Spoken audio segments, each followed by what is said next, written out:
Hi all, welcome back to our channel. ಹೇಗಿದ್ದೀರಾ? ಇವತ್ತು ಬಂದು ವರಮಹಾಲಕ್ಷ್ಮಿ ಹಬ್ಬದ ಹಿಂದಿನ ದಿನ ಯಾವ ರೀತಿ ಇತ್ತು, ಹಾಗೆ ವರಮಹಾಲಕ್ಷ್ಮಿ ಹಬ್ಬದ ದಿನ ಯಾವ ರೀತಿ ಇತ್ತು, ಹಾಗೆ ಸ್ಯಾಟರ್ಡೇ ಸಂಡೇ 4 ಡೇಸ್ದು ವ್ಲಾಗು ಇದರಲ್ಲಿ ಶೇರ್ ಮಾಡ್ಕೊತಾ ಇದ್ದೀನಿ. ಸೊ ಕೆಲವೊಂದಷ್ಟು ಕ್ಲಿಪ್ಪಿಂಗ್ಸ್ನ ಎಲ್ಲೆಲ್ಲಿ ಇಂಟ್ರೆಸ್ಟ್ ಅಂತ ಅನಿಸುತ್ತೆ, ಹಾಗೆಯೇ ಎಲ್ಲಿ ಟೈಮ್ ಸಿಗುತ್ತೆ ಮೇಯ್ನಾಗಿ ಆ ಥರ ಕ್ಲಿಪ್ಪಿಂಗ್ಸ್ನ ನಾನು ತಗೊಂಡು ಇಲ್ಲಿ ಶೇರ್ ಮಾಡ್ಕೊತಾ ಇದ್ದೀನಿ. ಸೊ ಒಂದೇ ದಿನದ್ದು ಅಂದರೆ ಈಗ ಫ್ರೈಡೇ ಆಗಿರ್ಬೋದು ಅಥವಾ ಥರ್ಸ್ಡೇ ಆಗಿರ್ಬೋದು, ಆ 2 ಡೇಸ್ ಕ್ಲಿಪ್ಪಿಂಗ್ಸು ತುಂಬ ಕಡಿಮೆ ಇತ್ತು. ಹಾಗಾಗಿ ಇವತ್ತು 4 ಡೇಸ್ದು ಸೇರಿಸಿ ಮಾಡ್ತಾಯಿದ್ದೀನಿ. ಕಂಪ್ಲೀಟ್ ವರಮಹಾಲಕ್ಷ್ಮಿ ಹಬ್ಬ ಅಂದರೆ ಸ್ಟಾರ್ಟಿಂಗ್ ಕೂರ್ಸೋದ್ರದಿಂದ ಹಿಡಿದು ವಿಸರ್ಜನೆವರೆಗೂ ಯಾವ ರೀತಿ ಕಳಶ ವಿಸರ್ಜನೆ ಮಾಡ್ತೀವಲ್ಲ ಅಲ್ಲಿವರೆಗೂ ಯಾವ ರೀತಿ ಇತ್ತು ಅಂತ ಹೇಳಿ ಈ ವಿಡಿಯೋದಲ್ಲಿ ಶೇರ್ ಮಾಡ್ಕೊತಾ ಇದ್ದೀನಿ. ಹಾಗೆ ನಮಗೆ ಸಂಡೇ ಯಾವ ರೀತಿ ಇತ್ತು ಅನ್ನೋದು ಕೂಡ ಈ ವಿಡಿಯೋದಲ್ಲಿ ಶೇರ್ ಮಾಡ್ಕೊಂಡಿದ್ದೀನಿ. ಸೊ ಕೊನೆವರೆಗೂ ನೋಡಿ. ವಿಡಿಯೋ ಇಷ್ಟ ಆದರೆ ಪ್ಲೀಸ್ ಒಂದು ಲೈಕ್ ಮಾಡಿ, ಪ್ಲೀಸ್ ಚಾನಲ್ನ ಸಬ್ಸ್ಕ್ರೈಬ್ ಮಾಡಿಕೊಂಡು ವೀಡಿಯೋಸ್ನ ನೋಡಿ. ಸೊ ಇದರಿಂದ ನನಗೆ ಮೋಟಿವೇಟ್ ಸಿಗುತ್ತೆ ಅಂತ ಹೇಳ್ಬೋದು. ತುಂಬ ಜನ ಸಬ್ಸ್ಕ್ರೈಬ್ ಆಗದೇ ವೀಡಿಯೋಸ್ನ ನೋಡ್ತಿರ್ತೀರಾ. ಪ್ಲೀಸ್ ಸಬ್ಸ್ಕ್ರೈಬ್ ಆಗಿ ವಿಡಿಯೋ ನೋಡಿ. ಯಾವುದೇ ಥರ ಚಾರ್ಜಸ್ ಕೂಡ ಏನೂ ಅಪ್ಲೈ ಆಗೋದಿಲ್ಲ. ಇನ್ನು ಇದು ಗುರುವಾರ ಬೆಳಗ್ಗೆ ಅಂದರೆ ಒಂದು 11 ಗಂಟೆ 11:15 ಟೈಮು. ಸೊ ಆ ಟೈಮಲ್ಲಿ ಅದಕ್ಕೂ ಬಿಫೋರು ನಾವು ಹೊರಗಡೆ ಹೋಗಿ ಸ್ವಲ್ಪ ಹೂವು ಎಲ್ಲ ತರೋದಿತ್ತು. ನಮಗೆ ಇವಾಗ ಹೂವು ಎಲ್ಲ ಹತ್ತಿರದಲ್ಲೇ ಸಿಗುತ್ತೆ. ಬಟ್ ಏನಂದರೆ ರೈತರ ಹತ್ರ ಕಡಿಮೆ ಇರುತ್ತೆ ಅಂತ ಅಂದ್ಕೊತೀವಿ. ಆ್ಯಕ್ಚುಲಾಗಿ ಮಾರ್ಕೆಟ್ಗೆ ಇಲ್ಲಿ ಕಂಪೇರ್ ಮಾಡಿದ್ರೆ ಮಾರ್ಕೆಟಲ್ಲೇ ಬೆಸ್ಟ್ ಅಂತ ಅನಿಸುತ್ತೆ. ಸೊ ಅದೇ ಎಕ್ಸ್ಪೀರಿಯೆನ್ಸ್ ನಮಗೂ ಆಯಿತು. ಇನ್ನು ಹೂವು ಎಲ್ಲ ತೊಗೊಂಡು ಬಂದು ಅದನ್ನೆಲ್ಲ ಪೋಣಿಸಿಟ್ವಿ. ಕೆಲವೊಂದು ಹಾರಗಳು ಕೂಡ ಪೋಣಿಸಿ ಇಟ್ಕೊಂಡ್ವಿ, ಫೋಟೋಗಳಿಗೆ ಬೇಕಾಗುತ್ತೆ ಅಂತ ಹೇಳಿ. ಇನ್ನು ಮಲ್ಲಿಗೆ, ಕನಕಾಂಬರ ಎಲ್ಲ ನಮಗೆ ರೆಗ್ಯುಲರಾಗಿ ಒಬ್ಬರು ಆಂಟಿ ಇದ್ದಾರೆ, ಅವ್ರು ಕೊಡ್ತಾರೆ. ಅವ್ರ ಗಿಡದಲ್ಲೇ ಹೂವು ಬಿಡುತ್ತೆ, ಅಂದರೆ ಮಲ್ಲಿಗೆ ಹೂವು ಸಿಗುತ್ತೆ ಅವ್ರಿಗೆ. ಹಂಗಾಗಿ ಅವರೇ ರೆಗ್ಯುಲರಾಗಿ ನಮಗೆ ಒಂದು 5 ಮೊಳ ಕೊಟ್ಬಿಡ್ತಾರೆ. ಅದ್ರ ಜೊತೆಗೆ ಇವು ಸೇವಂತಿಗೆ ಮತ್ತು ಚೆಂಡು ಹೂವು ಮಾರೆಲ್ಲ ಕೂಡ ನಮಗೆ ಹೊರಗಡೆ ಡೋರ್ಗೆ ಎಂಟ್ರೆನ್ಸಲ್ಲಿ ಹಾಕ್ಕೊಳ್ಳೋಣ ಅಂತ ಹೇಳ್ಬಿಟ್ಟು ಅದನ್ನು ಪೋಣಿಸಿ ಇಟ್ಕೊಂಡ್ವಿ. ಇನ್ನು ಸೇವಂತಿಗೆ ಹಾರಗಳು ಬಂದ್ಬಿಟ್ಟು ಒಳಗಡೆ ಫೋಟೋಸಿಗೆ ಬೇಕಾಗುತ್ತೆ ಅಂತ ಹೇಳಿ ಅದನ್ನು ಪೋಣಿಸಿ ಇಟ್ವಿ. ಇನ್ನು ನಮ್ಮ ಫ್ರಿಜ್ಜಲ್ಲಂತೂ ಜಾಗನೇ ಇಲ್ಲ. ನಮ್ಮದು ಮೊದಲೇ ಚಿಕ್ಕ ಫ್ರಿಜ್ಜು, ಅದರಲ್ಲಿ ಈಗ ಬೇರೆ ಅದು ಸ್ವಲ್ಪ ಕೆಟ್ಟೋಗಿದೆ. ಅದರಲ್ಲಿ ನಾವು ಹೂವು ಎಲ್ಲ ಇಟ್ಟರೆ ತುಂಬ ನೀರು ಬಿಟ್ಕೊಳ್ಳುತ್ತೆ. ಹಾಗಾಗಿ ಹೂವು ಎಲ್ಲ ಒಳಗಡೆ ಇಡೋದಿಲ್ಲ ಫ್ರಿಜ್ ಒಳಗಡೆ. ಸೊ ಹೊರಗಡೆನೇ ಸ್ವಲ್ಪ ನೀರು ಚಿಮುಕ್ಸಿ ಇಟ್ಕೊಂಡ್ರೆ ಒಂದು 1 ಅವರ್ಗೆ ಒಂದು ಸರಿನೋ ಅಥವಾ ಒಂದು 3 ಅವರ್ಸ್ಗೆ ಒಂದು ಸರಿನೋ ಚಿಮುಕ್ಸ್ತಾ ಇದ್ದರೆ ನೀರು ಫ್ರೆಶ್ ಆಗಿರುತ್ತೆ ಅಂತ ಹೇಳಿ ಇಲ್ಲ ಕೌಂಟರ್ ಟಾಪ್ ಮೇಲೇ ಇಟ್ಕೊಂಡೆ. ಇನ್ನು ಅದಾದಮೇಲೆ ಸ್ವಲ್ಪ ಅಡುಗೆ ಮಾಡೋದಿತ್ತು. ಅಂದರೆ ನಮಗೆ ಇನ್ನೂ ನಮ್ಮ ಮನೇಲಿ ಸಣ್ಣ ಪುಟ್ಟ ಕೆಲಸ ನಡೀತಾನೆ ಇದೆ. ಹಾಗಾಗಿ ಅವ್ರಿಗೂ ಸ್ವಲ್ಪ ಅಡುಗೆ ಮಾಡಿಕೊಡ್ಬೇಕಿತ್ತು. ಅವ್ರಿಗೆ ಮಾಡಿಕೊಟ್ಟು ನಾನು ಕೂಡ ಊಟ ಮಾಡಿ ಅದಾದಮೇಲೆ ಪೂಜೆ ಸಾಮಾನು ಇತ್ತಲ್ವ ಅದೆಲ್ಲ ವಾಶ್ ಮಾಡಿ ಇಟ್ಕೊತೀನಿ. ಸೊ ಅದು ವಾಶ್ ಮಾಡಬೇಕಾದ್ರೆ ನಾನು ರೆಗ್ಯುಲರಾಗಿ ಪೀತಾಂಬರಿ ಯೂಸ್ ಮಾಡ್ತೀನಿ, ಇಲ್ಲಾಂದರೆ ಹುಣಸೆ ಹಣ್ಣು ಯೂಸ್ ಮಾಡ್ತೀನಿ. ಸ್ವಲ್ಪ ಬೇಗ ಅದು ಕಲೆ ಎಲ್ಲ ಕ್ಲಿಯರ್ ಆಗುತ್ತೆ ಅಂತ ಹೇಳಿ. ಇನ್ನು ದೇವ್ರ ಮನೆಯೆಲ್ಲ ಕೂಡ ವಾಶ್ ಮಾಡೋಕ್ಕೆ ಅಂತ ಹೇಳಿ ಸ್ವಲ್ಪ ನೀರಲ್ಲಿ ಅರಿಶಿನ ಮತ್ತು ಪಚ್ಕರ್ಪೂರ ಅಂತ ಸಿಗುತ್ತೆ, ಅದನ್ನು ಇಲ್ಲಿ ಹಾಕ್ಕೊತೀನಿ. ಸೊ ಇದು ಹಾಕೋದ್ರಿಂದ ಪಚ್ಕರ್ಪೂರ ಸ್ವಲ್ಪ ಜಾಸ್ತಿನೇ ತಂದಿಟ್ಕೊಂಡಿರ್ತೀನಿ. ಏಕೆ ಅಂದರೆ ಇದನ್ನು ನಾವು ಅಡುಗೆಗೂ ಯೂಸ್ ಮಾಡ್ಕೋಬೋದು, ಯಾವುದಾದ್ರೂ ಸ್ವೀಟ್ ಮಾಡಿದ್ರೆ. ಹಾಗೆಯೇ ಎಲ್ಲಾದರೂ ಸ್ಮಾಲ್ ಇನ್ಸೆಕ್ಟ್ಸ್ ಎಲ್ಲ ಬರುತ್ತಲ್ಲ, ಚಿಕ್ಕ ಹುಳಗಳು, ಅವೆಲ್ಲ ಕೂಡ ಕಂಟ್ರೋಲ್ ಆಗುತ್ತೆ. ನಮಗೆ ಇಲ್ಲಿ ಸ್ವಲ್ಪ ಮರ ಗಿಡ ಜಾಸ್ತಿ ಇರೋದ್ರಿಂದ ಅವೆಲ್ಲ ಸ್ವಲ್ಪ ಬೇಗ ಬರ್ತಾ ಇರುತ್ತೆ. ಸಂಜೆ ಆಗಿದ ತಕ್ಷಣ ಸಣ್ಣ ಹುಳುಗಳೆಲ್ಲ ಬರ್ತಾ ಇರುತ್ತೆ. ಹಂಗಾಗಿ ಮನೆ ಒರೆಸ್ಬೇಕಾದ್ರೂ ಕೂಡ ಸ್ವಲ್ಪ ಪಚ್ಕರ್ಪೂರ ಅರಿಶಿನ ಎಲ್ಲ ಹಾಕ್ಕೊಂಡು ಮನೆ ಒರೆಸ್ತೀನಿ. ಅದೇ ರೀತಿಯಾಗಿ ಇನ್ನು ದೇವ್ರ ಮನೆ ಒರೆಸ್ಬೇಕಾದ್ರೂ ಅಷ್ಟೇ ಸ್ವಲ್ಪ ಅರಿಶಿನ ಪಚ್ಕರ್ಪೂರ ಎಲ್ಲ ಕೂಡ ಹಾಕ್ಕೊಂಡು ಮಿಕ್ಸ್ ಮಾಡಿ ಆಮೇಲೆ ಫುಲ್ಲೆಲ್ಲ ಟೈಲ್ಸ್ ಎಲ್ಲ ನೀಟಾಗಿ ಒರೆಸ್ಕೊಂಡು ಎತ್ತಿಟ್ಕೊತಾ ಇದ್ದೀನಿ. ಇನ್ನೊಂದು ಕಡೆ ದೇವ್ರ ಸಾಮಾನೆಲ್ಲ ಏನಿತ್ತು ಅದೆಲ್ಲ ವಾಶ್ ಮಾಡಿ ಸ್ವಲ್ಪ ಡ್ರೈ ಮಾಡಾದಮೇಲೆ ಅರಿಶಿನ ಕುಂಕುಮ ತುಂಬಿಸೋದು ಮತ್ತು ದೇವಿ ಮುಖವಾಡಕ್ಕೆ ಅಲಂಕಾರ ಮಾಡೋದು. ನಾನು ತುಂಬ ಅಲಂಕಾರ ಎಲ್ಲ ಏನೂ ಮಾಡೋದಿಲ್ಲ, ಜಸ್ಟ್ ಅರಿಶಿನ ಕುಂಕುಮ ಹಚ್ಚಿದ್ದೀನಿ ಅಷ್ಟೇ. ಇನ್ನು ಪೂಜೆ ಟೈಮಲ್ಲಿ ಹೊಸದಾಗಿ ನಾವು ಏನೇ ಐಟಮ್ಸ್ ತೊಗೊಂಡು ಬರೋಕ್ಕೆ ಹೋದರೂ ಕೂಡ ಫಸ್ಟು ಅರಿಶಿನ ಕುಂಕುಮ ತರಬೇಕು ಮನೆಗೆ ಅಂತ ಹೇಳ್ತಾರೆ. ಹಂಗಾಗಿ ಮನೆಯಲ್ಲಿ ಓಲ್ಡ್ ಸ್ಟಾಕ್ ಇದ್ದರೂ ಕೂಡ ಅರಿಶಿನ ಕುಂಕುಮ ಒಂದು ಸ್ವಲ್ಪದಷ್ಟಾದ್ರೂ ತೊಗೊಂಡು ಬರ್ತೀನಿ. ಸೊ ಅದನ್ನೇ ಹಬ್ಬದಲ್ಲೂ ಪ್ರತಿಯೊಂದು ಹಬ್ಬದಲ್ಲೂ ನಾನು ಈ ರೀತಿ ವಾಶ್ ಮಾಡಿ ನೀಟಾಗಿ ಅರಿಶಿನ ಕುಂಕುಮ ಬಟ್ಲನ್ನ ಅದಕ್ಕೆ ಹೊಸ ಅರಿಶಿನ ಕುಂಕುಮ ಹಾಕಿ ಅದನ್ನು ದೇವ್ರ ಮುಂದೆ ಇಟ್ಕೊತೀನಿ. ಇನ್ನೂ ಒಂದು ಅರಿಶಿನ ಕುಂಕುಮ ಬಟ್ಲಿದೆ, ಅಂದರೆ ಅದನ್ನು ಬಂದ್ಬಿಟ್ಟು ಹೊರಗಡೆ ಬಾಗಿಲಿಗೆ ಇಡೋಕ್ಕಾಗಿರ್ಬೋದು ಅಥವಾ ಯಾರಾದರೂ ಮನೆಗೆ ಬಂದರೆ ಕೊಡೋದಕ್ಕೆ ಅಂತ ಹೇಳಿಬಿಟ್ಟು ಅದರಲ್ಲಿ ತುಂಬಿಸಿ ಇಟ್ಟಿರ್ತೀನಿ. ಅಂದರೆ ಇದರಲ್ಲಿರೋದನ್ನು ಒಂದು ತಿಂಗಳಿಗೋ ಒಂದು 15 ಡೇಸ್ಗೋ ಚೇಂಜ್ ಮಾಡಿದಾಗ ಈ ಅರಿಶಿನ ಕುಂಕುಮ ಎತ್ಬಿಟ್ಟು ಅದರಲ್ಲಿ ಹಾಕಿ ಇಡ್ತೀನಿ ಆ ಬಟ್ಲಲ್ಲಿ. ಸೊ ಅದನ್ನು ದೇವ್ರ ಮುಂದೆ ಇಟ್ಟಂಗೂ ಆಗುತ್ತೆ, ಹಾಗೆಯೇ ಬೇರೆಯವ್ರಿಗೆ ಬಂದವ್ರಿಗೆ ಕೊಡೋಕ್ಕೂ ಆಗುತ್ತೆ ಅಂತ ಹೇಳಿ ಅದರಲ್ಲಿ ಹಾಕಿಟ್ಟಿರ್ತೀನಿ. ಇನ್ನು ಮನೇಲಿ ಅಲ್ಲಲ್ಲಿ ಸ್ವಲ್ಪ ಹೂವು ಅಲಂಕಾರ ಮಾಡಿ ಇಡಬೇಕು ಅಂತಂದರೆ ಈ ರೀತಿ ಪಚ್ಕರ್ಪೂರನ ಹಾಕಿ ಹೂವು ಅಲಂಕಾರ ಮಾಡೋದ್ರಿಂದ, ಅಂದರೆ ನೀರಲ್ಲಿ ಹೂವು ಹಾಕಿ ಇಡ್ತೀವಲ್ವ, ಕೆಲವೊಂದೆಲ್ಲ ಸಣ್ಣ ಸಣ್ಣ ಹುಳಗಳು ಬಂದು ಅದ್ರ ಮೇಲೆ ಕೂತ್ಕೊತಾ ಇರುತ್ತೆ. ಆದ್ದರಿಂದ ಈ ಪಚ್ಕರ್ಪೂರ ಹಾಕಿದ್ರೆ ಆ ಥರ ಹುಳಗಳೆಲ್ಲ ಏನೂ ಅಷ್ಟೊಂದು ಬರೋದಿಲ್ಲ. ಹಾಗಾಗಿ ಪಚ್ಕರ್ಪೂರ ಹಾಕಿ ಅದರಲ್ಲಿ ನಾನು ಹೂವನ್ನು ಹಾಕಿ ಬಿಡ್ತೀನಿ. ಇನ್ನೆಲ್ಲ ಕ್ಲೀನ್ ಮಾಡ್ಕೊಂಡಾದಮೇಲೆ ನೈಟ್ಗೆ ಅಡುಗೆ ಮಾಡೋ ಅಂಥದ್ದು ಏನೂ ಇರಲಿಲ್ಲ. ಸೊ ಮಧ್ಯಾಹ್ನನೇ ಸ್ವಲ್ಪ ಜಾಸ್ತಿ ಕ್ವಾಂಟಿಟಿಯಲ್ಲಿ ಮಾಡಿದ್ದೆ. ಹಾಗೆಯೇ ತುಂಬ ದಿನದಿಂದ ನನಗೆ ಗಿಡ ಬೇಕು ಅಂತ ಕೇಳ್ತಾ ಇದೆ, ಬಟ್ ಕೊಡಿಸಿರಲಿಲ್ಲ. ಹಾಗಾಗಿ ಗುರುವಾರ ಸಂಜೆ ಹೋಗಿ, ಅದು 8:30 9 o'clock ಆಗಿಬಿಟ್ಟಿತ್ತು. ಆ ಟೈಮಲ್ಲಿ ಹೋಗಿ ಒಂದು 4 ಗಿಡ ಪರ್ಚೇಸ್ ಮಾಡ್ಕೊಂಡು ತೊಗೊಂಡು ಬಂದ್ವಿ. ಅದಾದಮೇಲೆ ಇನ್ನು ಬಂದು ಸ್ವಲ್ಪ ಊಟ ಮಾಡಿಕೊಂಡು ಹೊರಗಡೆ ಎಲ್ಲ ನೈಟಿಗೆ ವಾಶ್ ಮಾಡಿ ಇಟ್ಬಿಟ್ರೆ ಬೆಳಗ್ಗೆ ಜಸ್ಟ್ ನೀರು ಚಿಮುಕ್ಸ್ಕೊಂಡು ರಂಗೋಲಿ ಹಾಕ್ಕೋಬೋದು ಅಂತ ಹೇಳಿ ಎಲ್ಲ ವಾಶ್ ಮಾಡ್ತಾಯಿದ್ವಿ. ಒಂದು ಕಡೆ ಮಳೆ ಬರ್ತಿತ್ತು, ಆದರೂ ಕೂಡ ಸ್ವಲ್ಪ ವಾಶ್ ಮಾಡಿ ಇಟ್ಟರೆ ಮಣ್ಣೆಲ್ಲ ಇರುತ್ತಲ್ವ, ಅದು ಸ್ವಲ್ಪ ಕಡಿಮೆ ಆಗುತ್ತೆ. ಸಪೋಸ್ ಮಳೆ ಬಂತು ಅಂದರೂ ಬೆಳಗ್ಗೆ ಜಸ್ಟ್ ಒಂಚೂರು ಒಂದು ಬಕೆಟ್ ನೀರು ಹಾಕ್ಕೊಂಡ್ರೆ ಹೋಗ್ಬಿಡುತ್ತೆ ಅಂತ ಹೇಳಿ ಹೊರಗಡೆ ಎಲ್ಲ ನೀರು ಹಾಕ್ಕೊತಾ ಇದ್ವಿ. ಅಂದರೆ 4 ಕಡೆ ವಾಶ್ ಮಾಡ್ಕೊಂಬರ್ಬೇಕು, ಹಂಗಾಗಿ ಸ್ವಲ್ಪ ಲೇಟ್ ಆಗುತ್ತೆ ಮತ್ತು ಬೆಳಗ್ಗೆನೇ ಮಾಡೋಕ್ಕೆ ಅಂತ ಹೇಳಿ ನೈಟೇ ಮುಗಿಸ್ಕೊಂಡ್ವಿ. ಇನ್ನು ಇದು ನೆಕ್ಸ್ಟ್ ಡೇ ಮಾರ್ನಿಂಗ್ ಅಂದರೆ 4:15ಗೆ ನಾನು 3:45ಗೆ ಎದ್ದಿದ್ದು. ಸೊ ಹೋಗಿ ಫ್ರೆಶ್ ಅಪ್ ಆಗಿ ಹೊರಗಡೆ ಬರೋ ಅಷ್ಟೊತ್ತಿಗೆ 4:15 ಆಗಿತ್ತು. ಆವಾಗ ಬಂದು ಬಾಗಿಲೆಲ್ಲ ತೊಳೆದು ನೀಟಾಗಿ ರಂಗೋಲಿ ಹಾಕ್ತಾಯಿದ್ದೀನಿ. ಸೊ ನೈಟೇ ಎಲ್ಲ ವಾಶ್ ಮಾಡಿದ್ರಿಂದ ಜಸ್ಟ್ ನೀರು ಚಿಮುಕ್ಸ್ಕೊಂಡು ನೀಟಾಗಿ ಒಂದು ಚಿಕ್ಕದಾಗಿ ನನಗೆ ಬರೋ ಥರ ರಂಗೋಲಿ ಹಾಕ್ಕೊಂಡೆ. ಇನ್ನು ನನಗೆ ಬರೋ ಥರ ಚಿಕ್ಕ ಪುಟ್ಟ ರಂಗೋಲಿ ಹಾಕ್ಕೊಂಡೆ. ಆದರೂ ಒಂದು ಮಿಸ್ಟೇಕ್ ಮಾಡಿದೆ.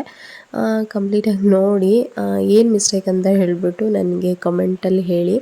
ಹಾಗೆಯೇ ಇನ್ನು ರಂಗೋಲಿ ಹಾಕಾದಮೇಲೆ ಹೋಗಿ ಮನೆಯೆಲ್ಲ ಮೇಲಿಂದ ಒರೆಸ್ಕೊಂಡು ಬಂದುಬಿಟ್ಟೆ. ಸೊ ಒರೆಸ್ಕೊಂಡು ಬರೋ ಅಷ್ಟೊತ್ತಿಗೆ ಆಲ್ಮೋಸ್ಟು 5:30 ಆಗಿತ್ತು.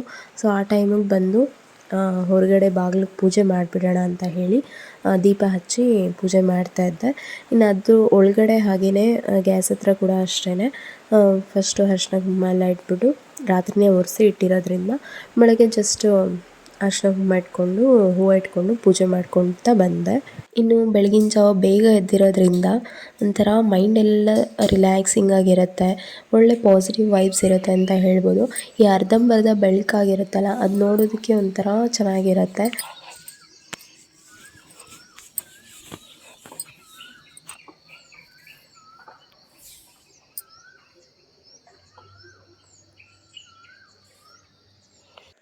ಇನ್ನು ಪೂಜೆ ಎಲ್ಲ ಮನೇಲಿ ಮುಗಿಸ್ಕೊಂಡು ಅದಾದಮೇಲೆ ನಾವು ದೇವಸ್ಥಾನಕ್ಕೆ ಹೋಗಬೇಕಾಗಿತ್ತು.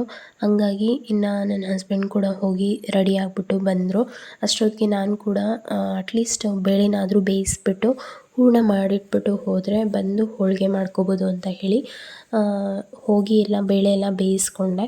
ಬಟ್ ಏನಂದರೆ ಲೇಟ್ ಆಗಿಬಿಡುತ್ತೆ, ಸ್ವಲ್ಪ ಬೇಗ ಹೋಗೋಣ, ಮತ್ತು ಟ್ರಾಫಿಕ್ ಆದರೆ ಲೇಟ್ ಆಗಿಬಿಡುತ್ತೆ ಹೋಗಿ ಬರೋಕ್ಕೆ ಸಿಟಿ ಒಳಗಡೆ ಅಂತ ಹೇಳಿ ಬೆಳಗ್ಗೆ 7:30 ಅಷ್ಟೊತ್ತಿಗೆ ನಾವು ರೆಡಿ ಆಗಿಬಿಟ್ಟು ಹೋದ್ವಿ. ಬಟ್ ಅದಕ್ಕೂ ಬಿಫೋರು ನಾನು ಬೇಳೆ ಬೇಯಿಸಿಟ್ಟು ಮತ್ತು ಕಡಲೆಬೇಳೆ ಎಲ್ಲ ನೆನೆಸ್ಬಿಟ್ಟು ಹೋಗಿದ್ದೆ ವಡೆ ಮಾಡೋದಕ್ಕೆ ಅಂತ ಹೇಳಿ. ಆದರೂ ಕೂಡ ನಾವು ಬರೋಕ್ಕೆ ಲೇಟ್ ಆಯಿತು. ಸೊ ಇನ್ನೊಂದು ಕಡೆ ಮನೇಲಿ ಪೂಜೆಗೆ ಏನೂ ರೆಡಿ ಮಾಡ್ಕೊಂಡಿರಲಿಲ್ಲ. ಅದು ಒಂದು ಟೆನ್ಷನ್ನು ತುಂಬಾ ಇತ್ತು. ಸೊ ಯಾವಾಗ ಆಗುತ್ತೋ ಗೊತ್ತಿಲ್ಲ, ಎಷ್ಟು ಗಂಟೆಗೆ ಪೂಜೆ ಆಗುತ್ತೋ ಗೊತ್ತಿರಲಿಲ್ಲ. ಆದರೂ ಕೂಡ ದೇವಸ್ಥಾನಕ್ಕೆ ಹೋಗಲೇಬೇಕಿತ್ತು. ಹಾಗಾಗಿ ಹೋಗೋಕ್ಕೂ ಬಿಫೋರು ಇಷ್ಟು ಕೆಲಸ ಮಾಡಿಟ್ಬಿಟ್ಟು ಆಮೇಲೆ ಹೋಗೋಣ ಅಂತ ಹೇಳಿ ಪ್ರಿಪೇರ್ ಮಾಡ್ತಾಯಿದ್ದೆ. ಅದಾದಮೇಲೆ ನಾನು ಹೋಗಿ ರೆಡಿ ಆಗಿಬಿಟ್ಟು ಬಂದೆ. ಅಷ್ಟೊತ್ತಿಗೆ ನನ್ನ ಹಸ್ಬೆಂಡ್ ಕೂಡ ರೆಡಿಯಾಗಿ ಬಂದರು. ಇನ್ನು ನೆಕ್ಸ್ಟು ನಾವು ಸಿಟಿಗೆ ಹೋಗಿ 7:30ಗೆ ಇದು ಸ್ಟಾರ್ಟ್ ಆದರೆ 8:30ಗೆ ಅಲ್ಲಿ ರೀಚ್ ಆದ್ವಿ ಬಂಡೆ ಮಹಾಂಕಾಳಿ ದೇವಸ್ಥಾನಕ್ಕೆ. ಅಲ್ಲಿ ಹೋಗಿ ಇದು ನಿಂಬೆಹಣ್ಣು ದೀಪ ಹಚ್ಕೊಂಡು ಅಲ್ಲಿಂದ ರಿಟರ್ನ್ ಬರೋ ಅಷ್ಟೊತ್ತಿಗೆ ನಮ್ಗೆ 1 ಗಂಟೆ ಆಗಿತ್ತು. ಆವಾಗ ಬಂದು ಮನೇಲೆಲ್ಲ ಸ್ವಲ್ಪ ಅಡುಗೆ ಎಲ್ಲ ಮುಗಿಸಿ ಊಟ ಎಲ್ಲ ಏನೂ ಮಾಡಿರಲಿಲ್ಲ. ಸೊ ಉಪವಾಸ ಇದ್ವಿ, ಏಕೆಂದರೆ ಸಂಜೆ ಪೂಜೆ ಆಗಿರೋದ್ರಿಂದ ಅಲ್ಲಿವರೆಗೂ ಉಪವಾಸ ಇರಲೇಬೇಕಿತ್ತು. ಹಾಗಾಗಿ ನಾನಿದ್ದೆ, ನನ್ನ ಹಸ್ಬೆಂಡ್ ಏನಿರಲಿಲ್ಲ. ಅದಾದಮೇಲೆ ಇನ್ನು ಅಲ್ಲಿಂದ ಬಂದು ತಟ್ಟೆಗೆಲ್ಲ ಏನೇನು ಇಡಬೇಕೋ ಅದನ್ನೆಲ್ಲ ಇಡ್ತಾಯಿದ್ವಿ. ಯಾವುದೇ ಥರ ತಿಂಡಿ ಎಲ್ಲ ಏನು ಮನೇಲಿ ಮಾಡಿರಲಿಲ್ಲ. ಸೊ ಲಾಸ್ಟ್ ಇಯರ್ ಆದರೂ ಅಟ್ಲೀಸ್ಟ್ ರವೆ ಉಂಡೆ ಆದರೂ ಹಾಕಿ ಮಾಡಿದ್ದೆ. ಬಟ್ ಈ ಸರಿ ಅದು ಮಾಡೋಕ್ಕೂ ಟೈಮ್ ಇರಲಿಲ್ಲ. ಹಾಗಾಗಿ ರವೆ ಉಂಡೆ ಕೂಡ ಹೊರಗಡೆಯಿಂದನೇ ತಂದಿದ್ದಾಯಿತು. ಅದಾದಮೇಲೆ ಇನ್ನು ನಾನು ತಟ್ಟೆಗಳಿಗೆಲ್ಲ ಜೋಡಿಸಿ ಇಡ್ತಾಯಿದ್ದೆ. ಇನ್ನೊಂದು ಕಡೆ ನಾವು ಹೇಳಿದ್ವಲ್ಲ ಪೂಜೆಗೆ ಹೇಮಂತ್ ಅಂತ ಹೇಳಿಬಿಟ್ಟು ಅವರು ಬಂದಿದ್ದರು. ಅಂದರೆ ನಮ್ಮ ಮನೇಲಿ ಯಾವುದೇ ಥರ ಪೂಜೆ ಆದರೂ ಕೂಡ ಇವರೇ ಮಾಡಿಕೊಡೋ ಅಂಥದ್ದು. ಸೊ ನಮ್ಮ ಮನೆ ಭೂಮಿ ಪೂಜೆಯಿಂದ ಕೂಡ ಇವರೇ ಮಾಡೋದು. ಹಾಗಾಗಿ ಇವ್ರನ್ನೇ ಇನ್ವೈಟ್ ಮಾಡಿದ್ವಿ, ಇವರೇ ಬಂದಿದ್ದರು. ಸೊ ಇನ್ನು ನಾವು ಸೀರೆ ಉಡಿಸ್ಬೇಕಾದ್ರೆ ಆಲ್ಮೋಸ್ಟ್ ಒಂದು 3 to 4 hours ಬೇಕಾಗುತ್ತೆ. ಬಟ್ ಇವ್ರಿಗೆ ತುಂಬ ಎಕ್ಸ್ಪೀರಿಯೆನ್ಸ್ ಇರೋದ್ರಿಂದ ಎಲ್ಲ ಒಂದು ಹಾಫ್ ಆನ್ ಅವರಲ್ಲಿ ರೆಡಿ ಮಾಡಿಬಿಟ್ರು. ಇನ್ನು ಹೂವು ಎಲ್ಲ ಕೂಡ ನಾವು ಅವ್ರಿಗೆ ಹೇಳಿಬಿಟ್ಟಿದ್ವಿ. ಅಂದರೆ ಲಕ್ಷ್ಮಿಗೆ ಹಾಕುವಂಥ ಹೂವು ಏನಿದೆ ಅದೆಲ್ಲ ನೀವೇ ತಂದುಬಿಡಿ ಅಂತ ಹೇಳಿಬಿಟ್ಟು ಅವರೇ ತೊಗೊಂಡು ಬಂದಿದ್ದರು. ಅಂದರೆ ದಿಂಡು ಟೈಪ್ ತೊಗೊಂಡು ಬಂದು ಅದನ್ನು ಆ ರೀತಿ ಕಟ್ಟಿ ಬ್ಯಾಕ್ಗ್ರೌಂಡ್ಗೆಲ್ಲ ಸೆಟಪ್ ಮಾಡಿದ್ರು. ಅದಾದಮೇಲೆ ಇನ್ನು ನಮ್ಮ ಕೈಯಲ್ಲೇ ಕುಂಕುಮಾರ್ಚನೆ ಮಾಡಿಸಿದ್ರು. ಮತ್ತು ಏನೇನು ಪೂಜೆ ಇರುತ್ತೆ ಅಷ್ಟೋತ್ರ ಅದೆಲ್ಲ ಕೂಡ ಓದಿಸಿ ನಮ್ಮ ಕೈಯಲ್ಲೇ ಪೂಜೆ ಮಾಡಿಸಿದ್ರು. ಇನ್ನು ನಾವು ಶುಕ್ರವಾರ ಸಂಜೆ ಕೂರಿಸಿರೋದ್ರಿಂದ ಹಾಗೆ ಕದಲಿಸೋ ಹಾಗಿರಲಿಲ್ಲ. ಹಾಗೆಯೇ ಇನ್ನು ಶನಿವಾರ ಕೂಡ ತೆಗಿಯೋ ಹಾಗಿರಲಿಲ್ಲ. ಅದಕ್ಕೆ ಭಾನುವಾರವರೆಗೂ ಹೇಳಿದ್ರು. ಭಾನುವಾರ ಬೆಳಗ್ಗೆ ನೀವು ವಿಸರ್ಜನೆ ಮಾಡ್ಬೋದು, ಕಳಶ ವಿಸರ್ಜನೆ ಅಂತ. ಹಂಗಾಗಿ ಅಲ್ಲಿವರೆಗೂ ವೆಯ್ಟ್ ಮಾಡಬೇಕಾಯ್ತು. ಇನ್ನು ಫ್ರೈಡೇ ಎಲ್ಲ ಅವರೇ ಪೂಜೆ ಮಾಡಿಸಿದ್ರು. ಅಂದರೆ ನಮ್ಮ ಕೈಯಿಂದನೇ ಕುಂಕುಮಾರ್ಚನೆ ಆಗಿರ್ಬೋದು ಅಥವಾ ಅಷ್ಟೋತ್ರ ಇದಾಗಿರ್ಬೋದು ಎಲ್ಲ ನಮ್ಮ ಕೈಲಿ ಹೇಳಿಸಿ ನಮ್ಮ ಕೈಲಿ ಪೂಜೆ ಮಾಡಿಸಿದ್ರು. ಅದಾದಮೇಲೆ ಇನ್ನು ಮನೇಲಿ ಈ ರೀತಿ ಪೂಜೆ ಮಾಡೋದು ಅಂತಂದರೆ ಸ್ವಲ್ಪ ಟೈಮ್ ತೊಗೊಳುತ್ತೆ. ಅದೇ ನಾವೇ ಮಾಡಿದ್ದಿದ್ರೆ, ನಾವೇ ಸೀರೆ ಎಲ್ಲ ಉಡಿಸಿ ಮಾಡೋದಾಗಿದ್ದಿದ್ರೆ ಸ್ವಲ್ಪ ನಿಧಾನಕ್ಕೆ, ಅಂದರೆ ನಾನು ಈವ್ನಿಂಗ್ವರೆಗೂ ಇಟ್ಕೊತಾ ಇರಲಿಲ್ಲ, ನಾನು ಬೆಳಗ್ಗೆನೇ ಮುಗಿಸ್ಬಿಡ್ತಿದ್ದೆ. ಬಟ್ ಈ ಸರಿ ಅಂತೂ ಈವ್ನಿಂಗೇ ಆಯಿತು. ನಾವು ದೇವಸ್ಥಾನಕ್ಕೆ ಹೋಗಿ ಬರಬೇಕಾಗಿತ್ತು. ಹಾಗಾಗಿ ಈ ಸರಿ ಈವ್ನಿಂಗ್ ತೊಗೊಂಡ್ವಿ. ಇನ್ನೊಂದೇನೆಂದರೆ ಮನೆಯಲ್ಲಿ ಇನ್ನೂ ಚಿಕ್ಕ ಪುಟ್ಟ ಕೆಲಸಗಳು ನಡೀತಾ ಇದೆ, ಆ ಬಿಸಿ ಕೂಡ ಇರುತ್ತೆ. ಹಾಗಾಗಿ ಇವ್ರ ಕೈಲೇ ಮಾಡಿಸೋಣ ಅಂತ ಹೇಳಿಬಿಟ್ಟು ಮಾಡಿಸಿದ್ವಿ. ಸೊ ಪೂಜೆ ಎಲ್ಲ ಚೆನ್ನಾಗಾಯಿತು ಸಂಜೆ ಅಷ್ಟೊತ್ತಿಗೆ. ಅದಾದಮೇಲೆ ಇದು ಪೂಜೆ ಎಲ್ಲ ಮುಗಿಸಿ ಇಲ್ಲೇ ನಿಯರ್ ಬೈ ನಾನು ಹೇಳ್ದೆ ಅಲ್ಲ ನಮಗೆ ಹೂವು ರೆಗ್ಯುಲರಾಗಿ ಕೊಡ್ತಾರೆ ಅಂತ ಹೇಳಿ ಆ ಆಂಟಿಯವ್ರ ಮನೆಗೆ ಹೋಗಿ ಅರಿಶಿನ ಕುಂಕುಮ ತೊಗೊಂಡು ಬಂದೆ. ಅದಾದಮೇಲೆ ಅವರು ಕೂಡ ಅವರು ಫ್ಯಾಮ್ಲಿ ಬಂದಿದ್ದರು. ಸೊ ಅವರು ಕೂಡ ನಮ್ಮ ಮನೆಗೆ ಬಂದು ಅರಿಶಿನ ಕುಂಕುಮ ತೊಗೊಂಡು ಹೋದರು. ಬಟ್ ಅದ್ಯಾವುದು ವಿಡಿಯೋ ಎಲ್ಲ ಏನೂ ಶೂಟ್ ಮಾಡೋಕ್ಕಾಗಲಿಲ್ಲ, ಅದಕ್ಕೆ ಶೂಟ್ ಮಾಡಿಲ್ಲ. ಇದು ಫ್ರೈಡೇ ವ್ಲಾಗ್ ಆಯಿತು. ಅದಾದಮೇಲೆ ಇನ್ನು ಸ್ಯಾಟರ್ಡೇ ಅಂತೂ ಏನೂ ಆಗಿಲ್ಲ ಬಿಡಿ. ಇದು ಬಂದು ಸಂಡೇ ವ್ಲಾಗು. ಸ್ಯಾಟರ್ಡೇ ಈವ್ನಿಂಗು ನನ್ನ ಸಿಸ್ಟರ್ಸ್ ಎಲ್ಲ, ಅಂದರೆ ನನ್ನ ತಂಗಿ ಮತ್ತು ಅವ್ರ ಹಸ್ಬೆಂಡು ಮಗು ಬಂದಿದ್ದರು. ಸೊ ಅವ್ರು ಅದಾದಮೇಲೆ ಇನ್ನು ಸ್ಯಾಟರ್ಡೇ ನಾನು ಏನೂ ಕೂಡ ವ್ಲಾಗೇ ಶೂಟ್ ಮಾಡಿಲ್ಲ. ಇನ್ನು ಸಂಡೇ ಮಾರ್ನಿಂಗ್ ಬಂದು ಫ್ರೆಶ್ ಅಪ್ ಆಗಿ ಅದಾದಮೇಲೆ ಬ್ರೇಕ್ಫಾಸ್ಟ್ ಮಾಡೋಕ್ಕೂ ಬಿಫೋರು ಸ್ವಲ್ಪ ಡ್ರೈ ಫ್ರೂಟ್ಸ್ ಜ್ಯೂಸ್ ಮಾಡಿದೆ.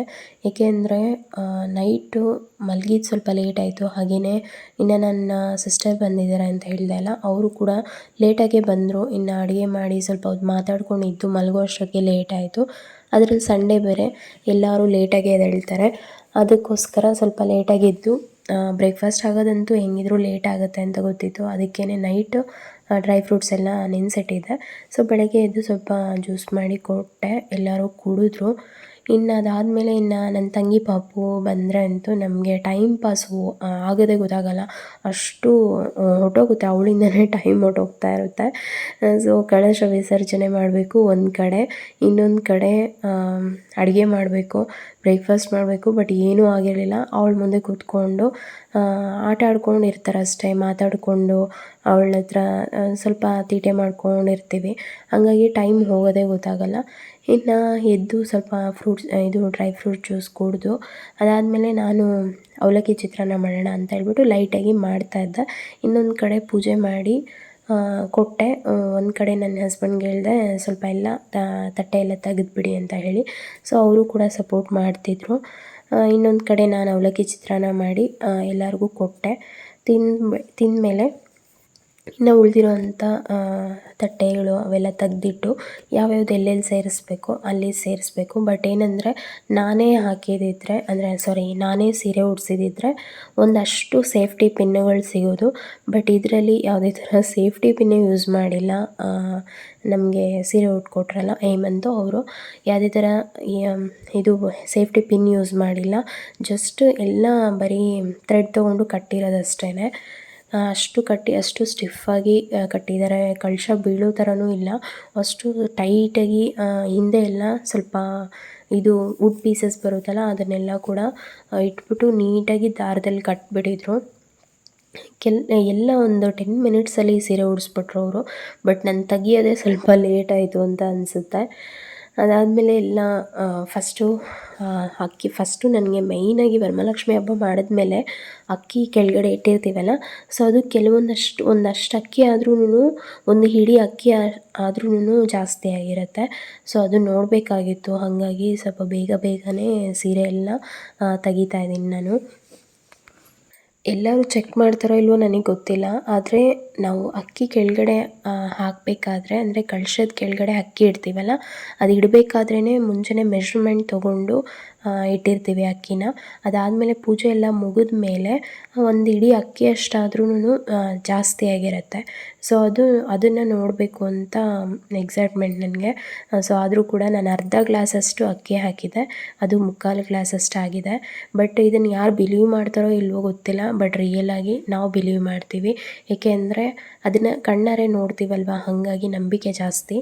ಇನ್ನೊಂದು ಏನಂದರೆ ಈ ಅಕ್ಕಿ ಏನಿದೆ, ಸೊ ಇದನ್ನು ಯಾವುದೇ ಕಾರಣಕ್ಕೂ ಇದು ಖಾರಕ್ಕೆ ಬಳಸಬಾರ್ದು ಅಥವಾ ನಾನ್ ವೆಜ್ ಮಾಡೋ ಟೈಮಲ್ಲಿ ಬಳಸಬಾರ್ದು ಅಂತ ಹೇಳ್ತಾರೆ.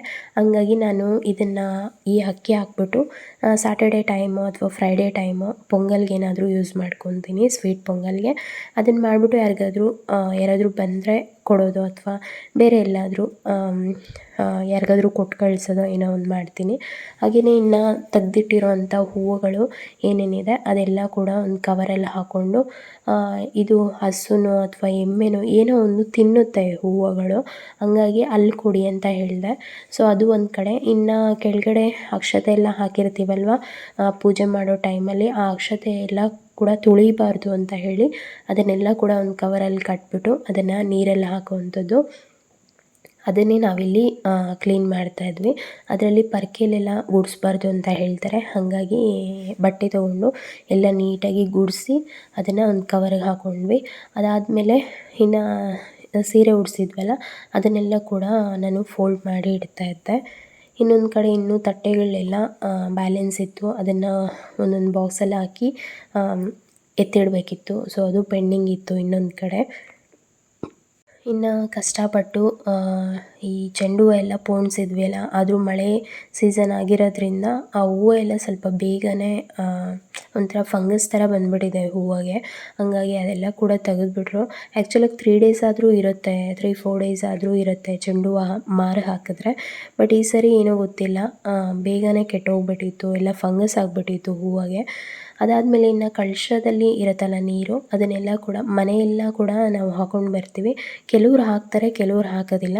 ಬಟ್ ನಾವು ಕಂಪ್ಲೀಟಾಗಿ ಮನೆಯಲ್ಲೆಲ್ಲ ಉದುರಿಸ್ಕೊಂಡು ಉಳಿದಿರೋ ನೀರನ್ನ ತೊಗೊಂಡೋಗಿ ತುಳಸಿ ಗಿಡದಲ್ಲೋ ಅಥವಾ ಒಳ್ಳೆ ಗಿಡದ ಹತ್ರ ಹಾಕ್ಬಿಡ್ತೀವಿ.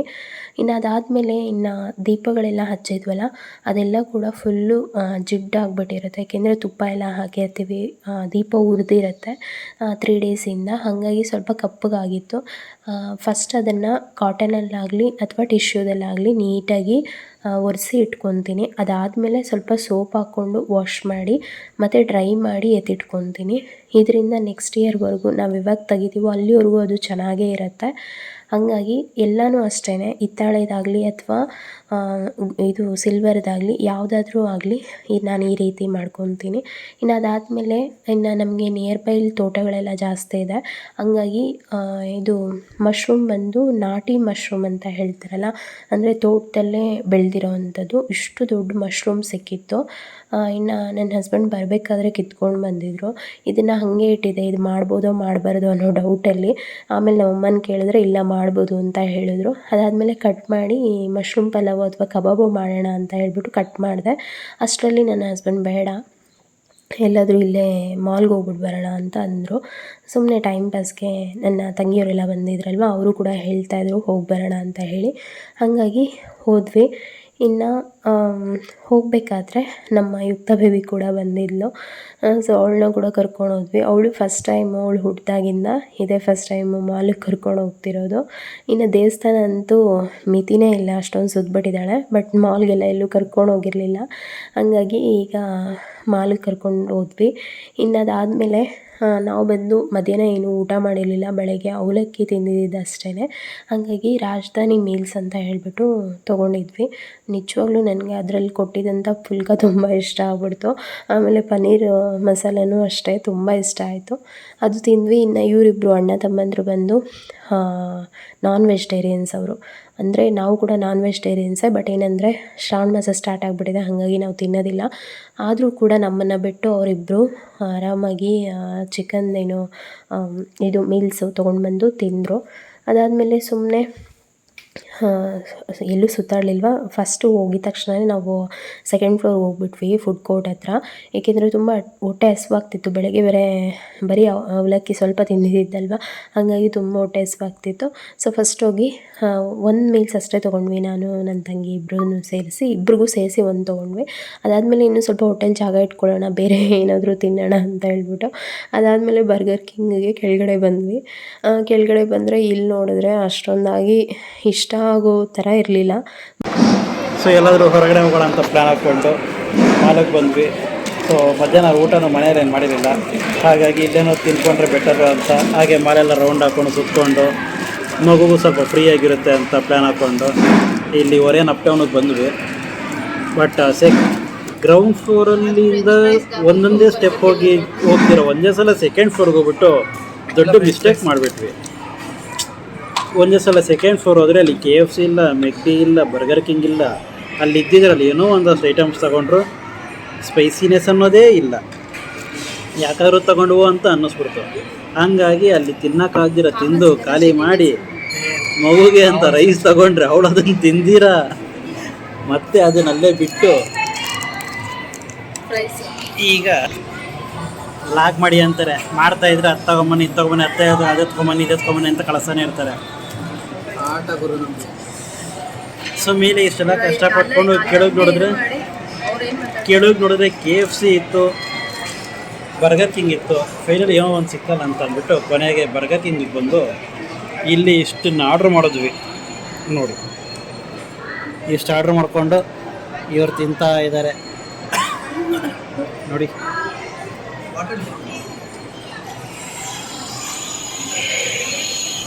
ಸೊ ಇದು ತಿನ್ಕೊಂಡು ಆಮೇಲೆ ಹೋಟೆಲ್ ಖಾಲಿ ಇದ್ದರೆ KFCಗೆ ಹೋಗ್ಬಿಟ್ಟು ಆಮೇಲೆ ಮನೆಗೆ ರೈಟ್ ಹೇಳೋದು ಅಷ್ಟೇ. ಇವತ್ತಿನ ಪ್ಲ್ಯಾನಿಂಗ್ ಅಷ್ಟೇ. ನನ್ನ ವೈಫ್ ಹೋಟೆಲ್ ಸ್ವಲ್ಪ ಖಾಲಿ ಇದ್ದರೆ ಹೋಗ್ಬೇಕಾದ್ರೆ ಸಿಸ್ಲಿಂಗ್ ಬ್ರೋನಿ ಒಂದು ತಿನ್ಕೊಂಡು ಆಮೇಲೆ ಹೋಗೋದು ಅಷ್ಟೇ. ಈಗ ಮುಂಚೆ ಥರ ಆರ್ಡ್ರ್ ಮಾಡಬೇಕಾದ್ರೆ ಕೌಂಟ್ರ್ ಹತ್ರ ಹೋಗಿ ಆರ್ಡ್ರ್ ಮಾಡಿ ಮತ್ತು ತೊಗೊಂಡು ಬರಬೇಕು ಅಂತೆಲ್ಲ ಏನಿಲ್ಲ. ಈಗ ಜಸ್ಟು ಸ್ಕ್ರೀನಲ್ಲೇ ಅಲ್ಲೇ ನಿಂತ್ಕೊಂಡು ಆರ್ಡ್ರ್ ಮಾಡಿಕೊಂಡ್ರೆ ಇಲ್ಲ ಅಂತಂದರೆ ಸ್ಕ್ಯಾನರ್ ಕೊಟ್ಟಿರ್ತಾರೆ, ಜಸ್ಟ್ ಸ್ಕ್ಯಾನ್ ಮಾಡಿ ಆರ್ಡ್ರ್ ಮಾಡಿಕೊಂಡ್ರೆ ಇರೋ ಹತ್ರನೇ ತೊಗೊಂಡು ಬಂದು ಕೊಡ್ತಾರೆ. ಇಲ್ಲಾಂದರೆ ಜಸ್ಟ್ ನಂಬರ್ ಕರೀತಾರೆ, ಆವಾಗ ಹೋಗಿ ನಾವೇ ಇಸ್ಕೊಳ್ಳೋ ಅಂಥದ್ದು. ಇನ್ನು KFCಗೆ ಬಂದರೂ ಅಷ್ಟೇ, ಅಲ್ಲೇ ಸ್ಕ್ರೀನಲ್ಲಿ ಎಲ್ಲ ಇರುತ್ತೆ, ಸೊ ಅಲ್ಲೇ ಆರ್ಡ್ರ್ ಮಾಡ್ಕೊಳ್ಳೋದು. ಶ್ರಾವಣ ಮಾಸ ಸ್ಟಾರ್ಟ್ ಆಗಿಬಿಟ್ಟಿದೆ. ಸೊ ನಾವು ಚಿಕನ್ ತಿನ್ನಲ್ಲ, ಆದರೆ ಇವ್ರು ಮಾತ್ರ ಆರಾಮಾಗಿ ತಿಂತಾಯಿದ್ದಾರೆ. ಸೊ ನಮ್ಮನ್ನು ಬಿಟ್ಬಿಟ್ಟು ತಿನ್ನೋಕ್ಕೆ ಮನಸ್ಸು ಹೆಂಗೆ ಬರುತ್ತೋ ಗೊತ್ತಿಲ್ಲ. ತಿಂತಾಯಿದ್ದೀವಿ. See how nicely they are eating. ಮನಸ್ಸು ಹೇಗೆ ಬರುತ್ತೋ. ಇನ್ನು ಮ್ಯಾಕ್ಸಲ್ಲಿ ಹೋದ್ವಿ ಕೆಲವೊಂದು ಕುರ್ತೀಸ್ ತೊಗೋಬೇಕು ಅಂತ. ಬಟ್ ಯಾವುದು ನನಗೆ ಅಡ್ಜಸ್ಟ್ ಆಗಲಿಲ್ಲ, ಸೆಟ್ ಆಗಲಿಲ್ಲ ಅಂತ ಹೇಳ್ಬೋದು. ಹಂಗಾಗಿ ಅಲ್ಲೇನು ನೋಡಲಿಲ್ಲ. ಅದಾದಮೇಲೆ ಅಲ್ಲಿ ಜಸ್ಟ್ ಒಂದೆರಡು ಲೆಗಿನ್ಸ್ ತೊಗೊಂಡೆ ಅಷ್ಟೇ, ರೆಗ್ಯುಲರಾಗಿ ವೇರ್ ಮಾಡೋವಂಥದ್ದು. ಇನ್ನು ಟ್ರೆಂಡ್ಸಲ್ಲಿ ಬಂದು ಒಂದೆರಡು ಕುರ್ತೀಸ್ ತೊಗೊಂಡೆ. ಇನ್ನು ನಮ್ಮ ಯುಕ್ತ ಬೇಬಿಗೆ ಬಂದು ಒಂದೆರಡು ಟಾಪು ಮತ್ತು ಒಂದು ಜೀನ್ಸ್ ಶಾರ್ಟ್ಸ್ ತೊಗೊಂಡೆ. ಅದು ಮಾತ್ರ ನನಗೆ ತುಂಬಾ ಇಷ್ಟ ಆಗಿಬಿಡ್ತು. ಇನ್ನು ನನಗಂತೂ ರೆಗ್ಯುಲರ್ ಕುರ್ತೀಸ್ ಇರುತ್ತಲ್ಲ, ಸೊ ಅದನ್ನೇ ತೊಗೊಂಡೆ. ಒಂದೆರಡು ಟಾಪ್ ತೊಗೊಂಡೆ ಅಷ್ಟೇ. ಇನ್ನು ಅದು ಮುಗಿಸ್ಕೊಂಡು ಇನ್ನು ನನ್ನ ಹಸ್ಬೆಂಡು ಪರ್ಫ್ಯೂಮ್ ಬೇಕು ಅಂತಿದ್ರು, ಸೊ ಅವ್ರು ಅದೇನೋ ತೊಗೊಂಡ್ರು. ಅದಾದಮೇಲೆ ನಾವು ಎಲ್ಲ ಮುಗಿಸ್ಕೊಂಡು ಹೊರಗಡೆ ಬಂದ್ವಿ. ಇನ್ನು ನಾವು ಕಾರ್ ಕೆಳಗಡೆ ಹಾಕಿದರೆ ನಮ್ಮ ಕಾರ್ ಮಾತ್ರ ಮೇಲೆ ಹೋಗಿ ಕೂತ್ಕೊಂಡ್ಬಿಟ್ಟಿದ್ದು. ಸೊ ಅದು ಬರೋವರೆಗೂ ಕೆಳಗಡೆ ಬರೋವರೆಗೂ ವೆಯ್ಟ್ ಮಾಡ್ತಿದ್ವಿ. ಇನ್ನು ನಾನು ಅಲ್ಲಿ ತೊಗೊಂಡು ಬಂದಿದ್ದು 2 ಕುರ್ತೀಸ್ ತೊಗೊಂಡೆ. ಅದು ಮ್ಯಾಕ್ಸಲ್ಲಿ ತೊಗೊಳ್ಲಿಲ್ಲ, ಟ್ರೆಂಡ್ಸಲ್ಲಿ ಇಷ್ಟ ಆಯಿತು, ಹಾಗಾಗಿ ಟ್ರೆಂಡ್ಸಲ್ಲೇ ತೊಗೊಂಡೆ. ಸೊ ಒಂದು ಬಂದು ಪಿಸ್ತಾ ಗ್ರೀನು, ಈ ಥರ ಎಂಬ್ರಾಯ್ಡ್ರಿ ವರ್ಕ್ ಇದೆ ಸಿಂಪಲ್ಲಾಗಿ. ಸೊ ಇದು ಒಂದು ಕುರ್ತಿ ತೊಗೊಂಡೆ. ಅದಾದಮೇಲೆ ಇನ್ನೊಂದು ಪ್ಯಾರೆಟ್ ಗ್ರೀನ್ ಕಲರು, ಇದು ಒಂದು ಕುರ್ತಿ ತೊಗೊಂಡೆ. ಇನ್ನು ರೆಗ್ಯುಲರಾಗಿ ವೇರ್ ಮಾಡೋವಂಥ ಲೆಗಿನ್ಸು, ಮೇಯ್ನಾಗಿ ನಾವು ಲೆಗಿನ್ಸ್ ಆಗಿರ್ಬೋದು ಅಥವಾ ಫುಟ್ವೇರ್ ಆಗಿರ್ಬೋದು, ವಾಚಸ್ ಆಗಿರ್ಬೋದು, ಹ್ಯಾಂಡ್ ಬ್ಯಾಗ್ಸ್ ಆಗಿರ್ಬೋದು, ಈ ಥರದ್ದೆಲ್ಲ ಕೂಡ ಮಾಲಲ್ಲೋ ಅಥವಾ ಶೋರೂಮಲ್ಲೋ ಪರ್ಚೇಸ್ ಮಾಡಿದ್ರೆ ತುಂಬ ದಿನ ಬಾಳಿಕೆ ಬರುತ್ತೆ. ಹಾಗಾಗಿ ಇದ್ರ ಮೇಲೆ ಸ್ವಲ್ಪ ಜಾಸ್ತಿನೇ ಇನ್ವೆಸ್ಟ್ ಮಾಡ್ಬೋದು ಅಂತ ನನ್ನ ಭಾವನೆ. ಅದಾದಮೇಲೆ ಒಂದು ಸ್ವಲ್ಪ ಪರ್ಫ್ಯೂಮ್ ತೊಗೊಂಡ್ವಿ. ಇನ್ನು ನಮ್ಮ ಯುಕ್ತ ಬೇಬಿಗೆ ತೊಗೊಂಡಂಥ 2 ಡ್ರೆಸ್ಸು. ಸೊ ಇನ್ನು ಅದಾದಮೇಲೆ ಇಲ್ಲಿ ಡ್ರೈ ಫ್ರೂಟ್ ಲಡ್ಡು ಅಂತ ತೊಗೊಂಡ್ವಿ, ಅಲ್ಲೇ ಹಲ್ದಿರಾಮ್ಸಲ್ಲಿ. ಇನ್ನು ಡ್ರೈ ಫ್ರೂಟ್ ಲಡ್ಡು ಅಂತ ಹೇಳ್ಬಿಟ್ಟು ಇದು ತೊಗೊಂಡ್ವಿ ಹಲ್ದಿರಾಮ್ಸಲ್ಲಿ. ಆ್ಯಕ್ಚುಲಾಗಿ ನಾನೇನು ಅಂದ್ಕೊಂಡೆ, ಎಲ್ಲ ಡ್ರೈ ಫ್ರೂಟ್ಸು ಮಿಕ್ಸ್ ಆಗಿರುತ್ತೆ ಅಂತ ಹೇಳ್ಬಿಟ್ಟು ಅಂದ್ಕೊಂಡೆ, ಡೈಲಿ ಒಂದೊಂದು ಲಡ್ಡು ತಿನ್ಬೋದು ಅಂತ ಹೇಳಿ. ಅದ್ರಲ್ಲಿ ನೋಡಿದ್ರೆ ಎಲ್ಲ ಕಂಪ್ಲೀಟಾಗಿ ಬೇಸನ್ ಲಡ್ಡು ಥರ ಇದೆ ಇದು. ಅಟ್ಲೀಸ್ಟ್ ನಾವು ತೊಗೋಬೇಕಾದ್ರೆ ಹಿಂದೆ ಇಂಗ್ರೀಡಿಯೆಂಟ್ಸ್ ಏನಿರುತ್ತೆ ಅನ್ನೋದು ನೋಡಬೇಕು, ಫೋಟೋಸ್ ನೋಡಿದ್ರೆ ಏನೂ ಗೊತ್ತಾಗಲ್ಲ. ಸೊ ಇದಿಷ್ಟು ಇವತ್ತಿನ ವ್ಲಾಗು. ಹೇಗೆ ಅನ್ನಿಸ್ತು ಅಂತ ಕಮೆಂಟ್ ಮಾಡಿ, ಹಾಗೆ ಲೈಕ್ ಮಾಡಿ ವಿಡಿಯೋನ, ಸಬ್ಸ್ಕ್ರೈಬ್ ಆಗಿ ವಿಡಿಯೋಸ್ನ ನೋಡಿ ಅಂತ ಹೇಳ್ತಾ ವಿಡಿಯೋನ ಎಂಡ್ ಮಾಡ್ತಾ ಇದ್ದೀನಿ. Thank you for watching. Bye.